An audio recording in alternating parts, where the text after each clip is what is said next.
14장. 사랑을 추구하십시오. 신령한 은사를 열심히 구하십시오. 특히 예언을 멸망하십시오. 방언을 말하는 사람은 사람에게 말하는 것이 아니라 하나님께 말하는 것입니다. 아무도 그것을 알아듣지 못합니다. 그는 성령으로 비밀을 말하지 못합니다. 그는 성령으로, 그러나 예언하는 사람에게는 사람에게 말하는 것입니다. 그는 덕을 끼치고 위로하고 격려하는 말을 합니다. 방언으로 말하는 사람은 자기에게만 덕을 끼치고 예언하는 사람은 교인에게 덕을 끼칩니다. 여러분이 모두 방언을 말할 수 있기 때문에 내가 바랍니다마는 그보다 예언할 수 있기를 더 바랍니다. 방언을 누가 통역하여 교회에 덕을 끼치게 해주지 않으면 방언으로 말하는 사람보다 예언하는 사람이 더 훌륭합니다. 형제 자매 여러분, 내가 여러분에게 가서 방언으로 말하고 계시나 지식이나 예언으로 가르침을 전하는 방식으로 말하지 않는다면 여러분에게 무엇이 이익이 되겠습니까? 비리나 검은과 같이 생명이 없는 악기도 각각 음색이 다른 소리를 내지 않으면 파리를 부는 것인지 수금을 타는 것인지 어떻게 알 수 있겠습니다. 또 나팔이 분명하지 않는 소리를 내면 누가 전투를 준비하겠습니까? 이와 같이 여러분도 방언을 사용하기 때문에 분명한 말을 하지 않는다면 그 말이 무슨 뜻인지 남이 어떻게 알겠습니까? 결국 여러분은 허황되게 말하는 셈이 되는 것입니다. 이 세상엔 수많은 종류의 말이 있습니다. 그러나 뜻이 없는 말은 하나도 없습니다. 내가 그의 말 뜻을 알지 못하면 나는 그 말을 하는 사람에게 딴 세상 사람이 되고 그도 나에게 딴 세상의 사람이 될 것입니다. 이와 같이 여러분도 성령의 은사를 갈구하는 사람들이니 교회에 덕을 끼치도록 은사를 더욱 넘치게 받기를 힘쓰십시오. 그러므로 방언으로 말하는 사람은 그것을 통역할 수 있기를 기도하십시오. 내가 방언으로 기도하면 내 영은 기도하지만 내 마음은 아무런 열매를 얻지 못합니다. 그렇다면 어떻게 하겠습니까? 나는 영으로 기도하고 또 깨친 마음으로 기도하겠습니다. 나는 영으로 찬미하고 또 깨친 마음으로도 찬미하겠습니다. 그렇지 않고 그대가 영으로만 감사를 드린다면 간 믿기 힘든 사람들은 그것이 무슨 뜻인지 알아듣지 못하므로 어떻게 그 감사기도에 아멘하고 말할 수 있겠습니까? 그대가 훌륭하게 감사기도를 드린다고 해도 다른 사람에게는 덕이 되지 않습니다. 나는 여러분 가운데 누구보다도 더 많이 방언을 말할 수 있음을 하나님께 감사합니다. 그러기에 나는 방언으로 만마디 말하기보다는 다른 사람을 가르치기 위하여 나의 깨진 마음으로 교회에 5마디 말을 하기를 원합니다. 형제 자매 여러분, 생각하는 데는 악기가 되지 마십시오. 악에는 악기가 되게 생각하는 것은 어른이 되십시오. 율법에 이렇게 기록되어 있습니다. 주님께서 말씀하시기를 내가 방언하는 사람의 혀와 딴 사람의 입술로 이 백성에게 말할지라도 그들은 나의 말을 듣지 않을 것이다 하셨습니다.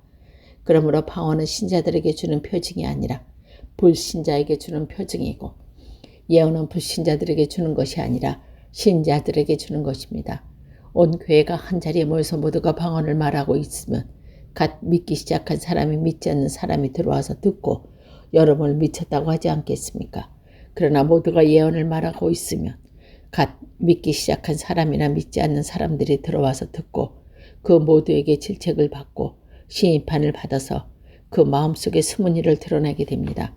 그래서 그는 엎드려서 하나님께 경배하면서 참으로 하나님께서 여러분 가운데 계십니다 하고 환히 말할 것입니다. 그러면 형제자매 여러분 어떻게 하겠습니까?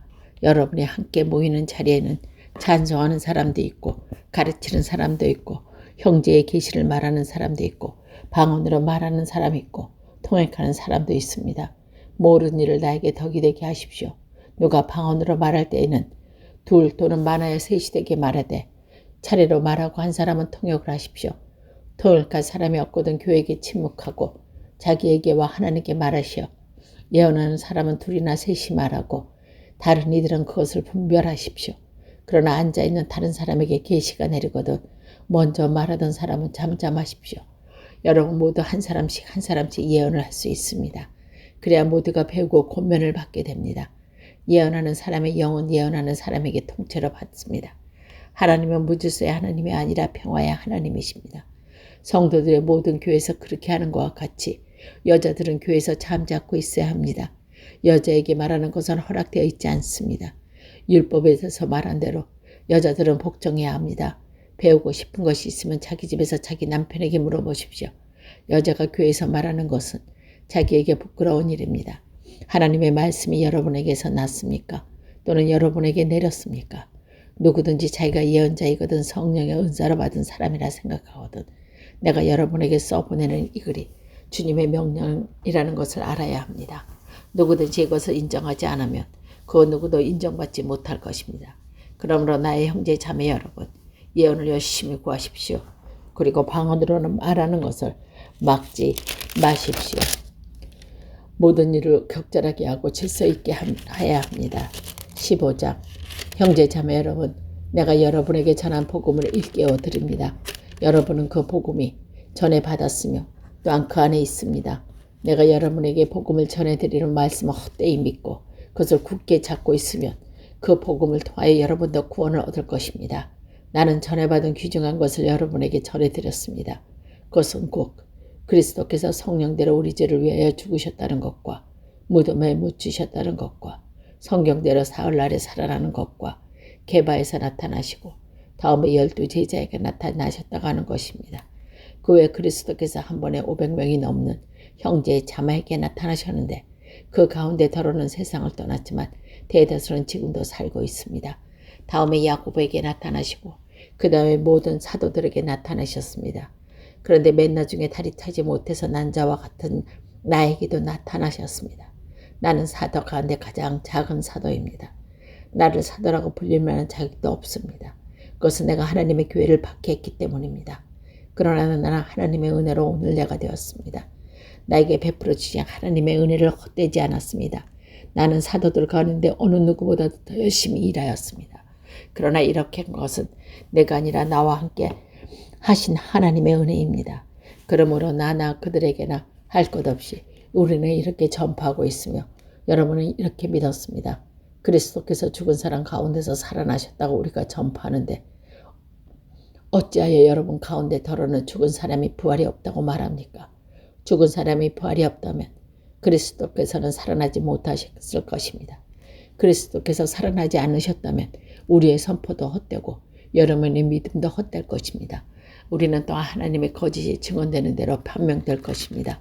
그것은 죽은 사람이 살아나는 일이 정말로 없다면 하나님께서 그리스도를 살리지 않으셨을 터인데 하나님께서 그리스도를 살리셨다고 하나님에 대하여 우리가 증언했기 때문입니다. 죽은 사람들이 살아나는 일이 없다면 그리스도께서 살아나는 일도 없을 것입니다. 그리스도께서 살아나지 않으셨다면 여러분의 믿음은 헛된 것이고 여러분 아직도 죄 가운데 있을 것입니다. 그리고 그리스도 안에서 잠든 사람들도 멸망했을 것입니다. 그리스도 안에서 우리가 바라는 것이 이 세상에만 해당되는 것이라면 우리는 모든 사람 가운데 가장 불쌍한 사람일 것입니다. 그러나 이제 그리스도께서 죽은 사람들 가운데 살아나셔서 잠든 사이에 첫 열매가 되셨습니다.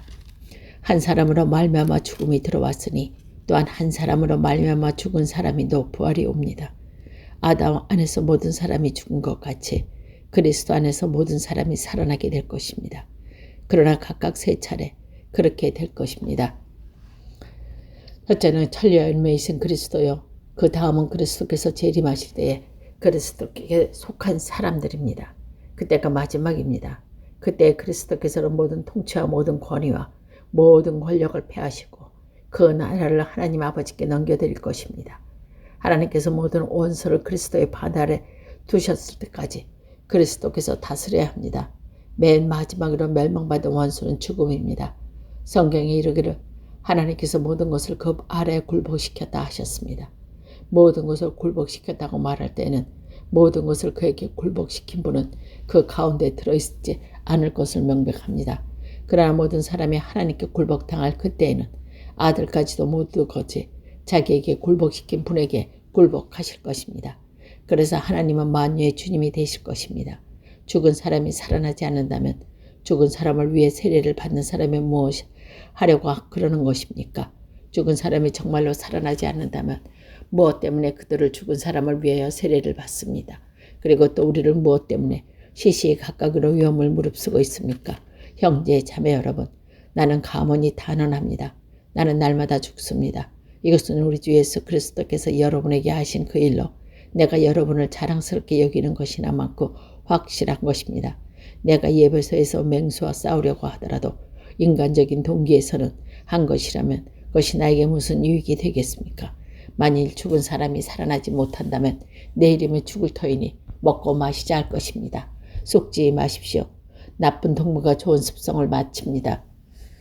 똑바로 정신 차리고 죄를 짓지 마십시오. 여러분을 부끄럽게 하려고 내가 이 말을 합니다만 여러분 가운데 드러나 하나님은 아는 지식이 없습니다. 그러나 죽은 사람이 어떻게 살아나며 그들은 어떤 몸으로 옵니까 하고 묻는 사람이 있을 것입니다. 어리석은 사람이여, 그대가 뿌리는 씨는 죽지 않고는 살아나지 못합니다. 그리고 그대가 뿌리는 것은 장차 생겨날 몸 그 자체가 아닙니다.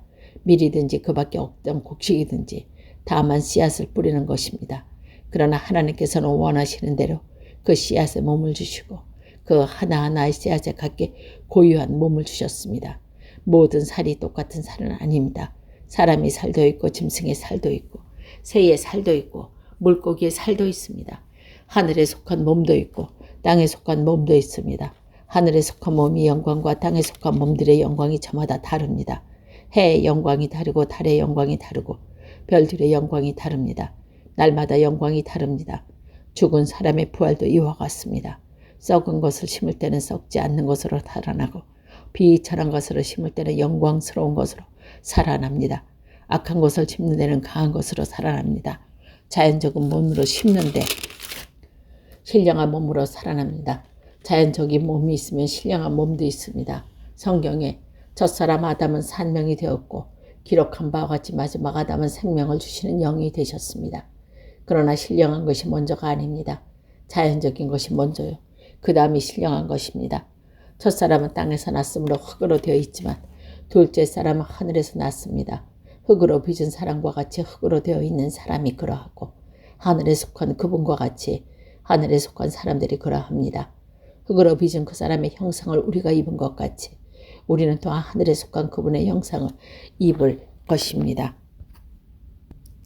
형제 자매 여러분, 내가 말하려는 것은 이것입니다. 살과 피는 하나님 나라를 유산으로 받을 수 없고 썩은 것은 썩지 않는 것을 유산으로 받지 못합니다. 보십시오. 내가 여러분에게 비밀을 하나 말씀드리겠습니다. 우리가 잠든 것이 아니라 다 변화할 터인데 마지막 나팔이 울릴 때는 눈 깜빡할 사이에 호련히 그렇게 될 것입니다. 나팔 소리가 나면 죽을 사람은 썩어져 없어지지 않을 몸으로 살아나고 우리는 변화할 것입니다. 썩을 몸이 썩지 않은 것으로 입혀야 하고 죽을 몸이 죽지 않은 것을 입혀야 합니다. 썩을 이 몸이 썩지 않는 것을 입고 죽을 이 몸이 죽지 않은 것을 입을 때 이때 이렇게 기록한 성경이 말씀이 이루어질 것입니다. 죽음을 삼키고자 승리를 얻었다. 죽음아, 너의 승리가 어디에 있느냐? 죽음아, 너의 독침이 어디에 있느냐? 죽음의 독침은 죄요.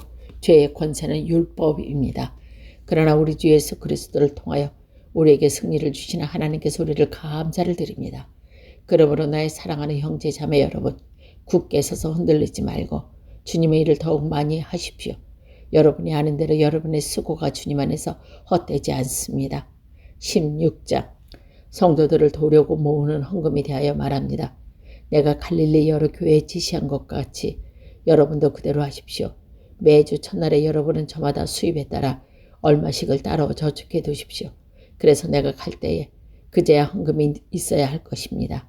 내가 그리로 가게 되면 그때 여러분의 선정한 사람에게 내가 편지를 써주어서 그가 여러분의 선물을 가지고 예루살렘으로 가게 하겠습니다. 나도 가는 것이 좋다면 그들은 나와 함께 갈 것입니다. 나는 마게도냐를 거쳐서 여러분에게 가겠습니다. 내가 마게도냐를 지나서 여러분에게 가면 얼마 동안은 함께 지낼 것이고 어쩌면 겨울을 나게 될지도 모릅니다. 그 다음에 여러분은 내가 가려는 곳으로 나를 보내주시길 바랍니다. 지금 나는 지나가는 길에 잠깐 들려서 여러분을 만나보려는 것이 아닙니다. 주님께서 허락해 주시면 얼마 동안 여러분과 함께 머물고 싶습니다. 그러나 오순절까지는 예배소에 머물러 있겠습니다. 나에게 큰 문이 활짝 열려서 일을 많이 할 수 있는 기회가 왔습니다. 그러나 방해하는 사람도 많이 있습니다. 디모데가 그리로 가거든 아무 두려움 없이 여러분과 함께 지낼 수 있도록 보살펴 주십시오. 그도 나와 마찬가지로 주님의 일을 하는 사람입니다. 그러므로 아무도 그를 업신여기서는 안 됩니다. 그리고 그가 내게로 돌아올 때에 그는 평안한 마음을 지니게 해서 보내주십시오. 나는 형제들과 함께 그를 기다리고 있습니다. 형제 아볼로에 대하여 말하겠습니다. 내가 그에게 다른 형제들과 함께 여러분을 가라고 여러 번 권하였지만 그는 지금 갈 마음이 전혀 없습니다. 그러나 적합할 때가 오면 갈 것입니다. 깨어 있으십시오. 믿음에 굳게 서 있으십시오. 용감하십시오. 힘을 내십시오. 모든 일을 사랑으로 하십시오. 형제 자매 여러분, 나는 여러분에게 권합니다. 여러분이 아는 바와 같이 스데바나의 가정은 아가에서 맺은 첫 열매입니다. 성도들을 섬기는 일에 몸을 바친 가정입니다. 그러므로 여러분도 이런 사람들을 순종하십시오. 그리고 또 그들과 더불어 일하며 수고하는 각 사람에게 순종하십시오. 나는 스데반이나 부도나가와 아가고니아를 온 것이 기뻐합니다. 이것은 여러분을 만나지 못해서 생긴 아쉬움을 이 사람들이 채워주었기 때문입니다. 이 사람들은 나의 마음과 여러분의 마음에 생기를 불어 넣어 주었습니다. 여러분은 이런 사람을 알아주어야 합니다. 아시아에 있는 교회들이 여러분에게 무난합니다. 아굴라 브리스기아와 그 집에 모이는 교회가 다 함께 주님 안에서 진심으로 무난합니다. 모든 형제 자매 여러분에게 무난합니다. 거룩한 입맞춤으로 서로 인사하십시오. 나 바울은 친필로 인사의 말을 씁니다. 누구든지 주님을 사랑하지 않는 사람을 저주로 받으라. 마라니타. 우리 주님 오십니다. 주 예수 은혜가 여러분과 함께 있기를 빕니다. 나는 그리스도 예수 안에서 여러분 모두를 사랑합니다. 아멘.